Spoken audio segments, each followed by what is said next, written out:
ഇനി ഇവിടെ നിൽക്കണേ ശരിയല്ല, ഓടിക്കോ. ഞാൻ ഓടി ഓടി കൊയങ്ങി.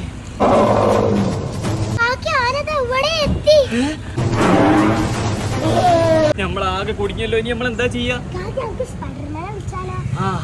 സ്പൈഡർമാനെ വിളിച്ചോടി. സ്പൈഡർമാൻ എത്തി. ഇനി പേടിക്കാനില്ല. പറയൂ കൂട്ടുകാരെ, എന്തു പറ്റി? സ്പൈഡർമാൻ എത്തി. ആനയോ? കാര്യം കുറച്ച് ഗൗരവമാണല്ലോ. ആന നാട്ടിലേക്ക് ഇറങ്ങിയല്ലേ? ഞങ്ങളെ രക്ഷിക്കണം. ആ കൂട്ടുകാരെ, നിങ്ങൾ പേടിക്കണ്ട. സ്പൈഡർമാൻ ഇവിടെ ഉള്ളപ്പോൾ നിങ്ങളെ ആരും ഒന്നും ചെയ്യില്ല. ഓഹോ, നീയൊക്കെ ഇവിടെ നിൽക്കുകയാണല്ലേ? മതി ഈ നാട്ടിൽ കളിച്ചത്. വേഗം നിന്റെ കാട്ടിലേക്ക് കയറിപ്പോ.